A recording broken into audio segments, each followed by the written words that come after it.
The second agreement. Don't take anything personally. The second agreement is don't take anything personally. Whatever happens around you, don't take it personally. Using an earlier example, if I see you on the street and I say, "Hey, you are so stupid," without knowing you, it's not about you, it's about me. If you take it personally, then perhaps you believe you're stupid. Maybe you think to yourself, how does he know? Is he clairvoyant? Or can everybody see how stupid I am? You take it personally because you agree with whatever was said. As soon as you agree, the poison goes through you, and you are trapped in the dream of hell. What causes you to be trapped is what we call personal importance. Personal importance, or taking things personally, is the maximum expression of selfishness because we make the assumption that everything is about me. During the period of our education or our domestication, we learn to take everything personally. We think we are responsible for everything. Me, always me. Nothing other people do is because of you. It is because of themselves. All people live in their own dream, in their own mind. They are in a completely different world from the one we live in.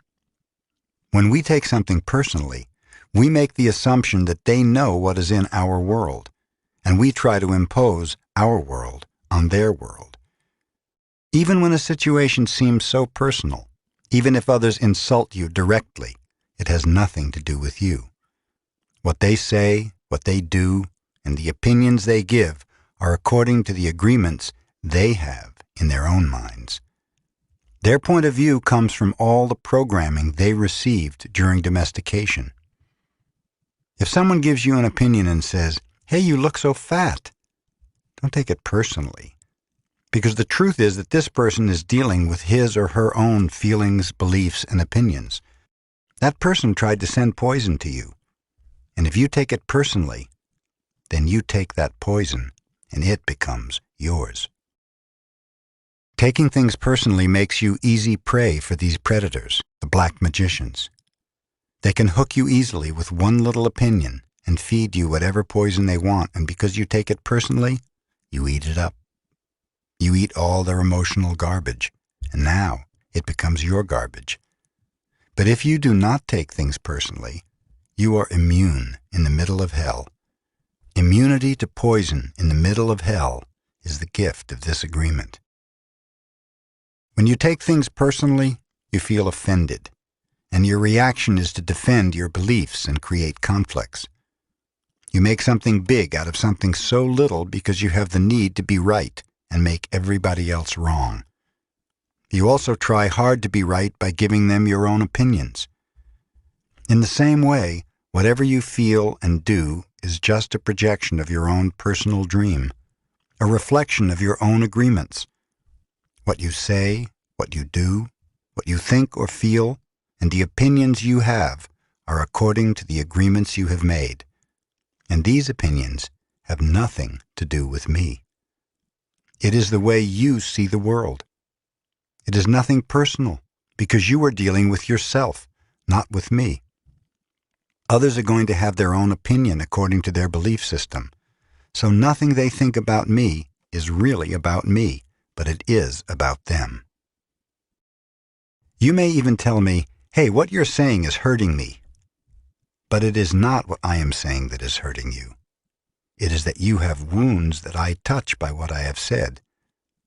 You are hurting yourself. There is no way that I can take this personally, not because I don't believe in you or don't trust you, but because I know that you see the world with different eyes, with your eyes. You create an entire picture or movie in your mind, and in that picture, you are the director. You are the producer. You are the main actor or actress. Everyone else is a secondary actor or actress. It is your movie. The way you see that movie is according to the agreements you have made with life. Your point of view is something personal to you. It is no one's truth but yours. Then if you get mad at me, I know you are dealing with yourself. I am the excuse for you to get mad. And you get mad because you are afraid, because you are dealing with fear. If you're not afraid, there is no way you will get mad at me or hate me. If you're not afraid, there's no way you'll be jealous or sad. If you live without fear, if you love, there is no place for any of those emotions. If you don't feel any of those emotions, it is logical that you will feel good. When you feel good, everything around you is good. When everything around you is great, everything makes you happy. You're loving everything that's around you because you're loving yourself. You're happy with the movie that you're producing, happy with your agreements with life. You're at peace, and you live in that state of bliss where everything is wonderful and everything is beautiful. In that state of bliss, you are making love all the time with everything that you perceive. Whatever people do, feel, think, or say, don't take it personally. If they tell you how wonderful you are, they're not saying that because of you. You know you're wonderful. It is not necessary to believe other people who tell you that you're wonderful. Don't take anything personally. Even if someone got a gun and shot you in the head, it was nothing personal. Even at that extreme. Even the opinions you have about yourself are not necessarily true. Therefore, you don't need to take whatever you hear in your own mind personally. The mind has the ability to talk to itself, but it also has the ability to hear information that is available from other realms. Sometimes you hear a voice in your mind and you may wonder where it came from. The mind lives in more than one dimension. There may be times when you have ideas that don't originate in your mind, but you're perceiving them with your mind. You have the right to believe or not believe these voices, and the right not to take what they say personally. You have a choice, just as you have a choice of what to believe and agree with in the dream of the planet. The mind can also talk and listen to itself. Part of the mind is speaking and the other part is listening. It is a big problem when so many parts of your mind are all speaking at the same time. Each one has different thoughts and feelings. Each one has a different point of view. The programming in the mind, all of those agreements we have made, are not necessarily compatible with each other. Every agreement is like a separate living being with its own personality. All these little living beings create inner conflict because they're alive and they each have a voice. There are conflicting agreements that go against other agreements, and on until it becomes a big war in the mind. The mitote is the reason humans hardly know what they want, how they want it, or when they want it. They don't agree with themselves because there are parts of the mind that want one thing and other parts that want exactly the opposite. Only by making an inventory of our agreements will we uncover all of the conflicts in the mind and eventually make order out of the chaos of the mitote.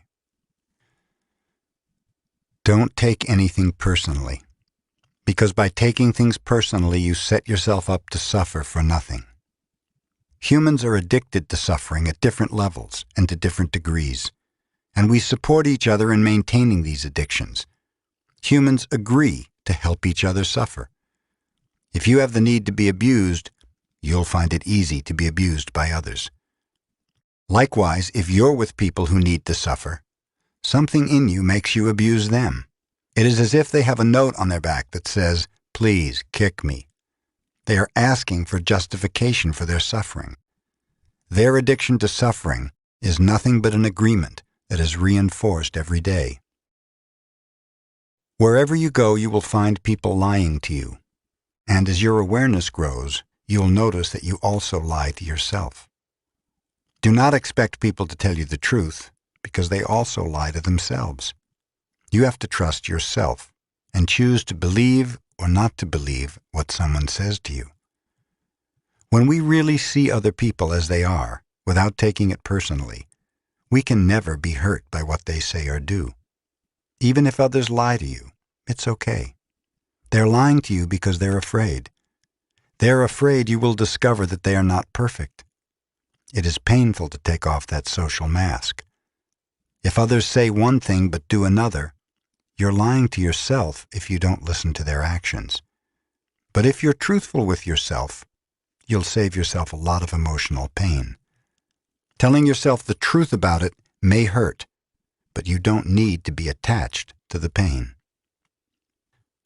If someone is not treating you with love and respect, it is a gift if they walk away from you. If that person doesn't walk away, you will surely endure many years of suffering.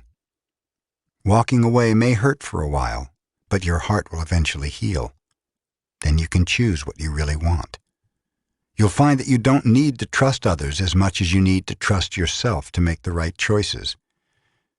When you make it a strong habit not to take anything personally, you avoid many upsets in your life. Your anger, jealousy, and envy will disappear, and even your sadness will simply disappear if you don't take things personally. If you can make this second agreement a habit, you'll find that nothing can put you back into hell. There is a huge amount of freedom that comes to you when you take nothing personally. You become immune to black magicians, and no spell can affect you regardless of how strong it may be. The whole world can gossip about you, and if you don't take it personally, you are immune. Someone can intentionally send emotional poison, and if you don't take it personally, you will not eat it. When you don't take the emotional poison, it becomes even worse in the sender, but not in you.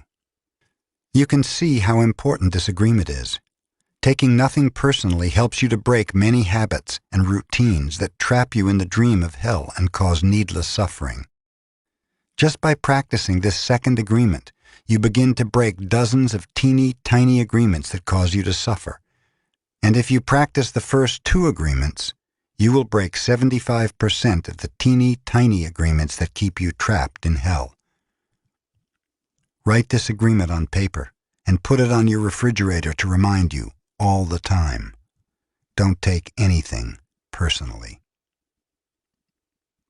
As you make a habit of not taking anything personally, you won't need to place your trust in what others do or say. You will only need to trust yourself to make responsible choices. You are never responsible for the actions of others. You are only responsible for you. When you truly understand this and refuse to take things personally, you can hardly be hurt by the careless comments or actions of others.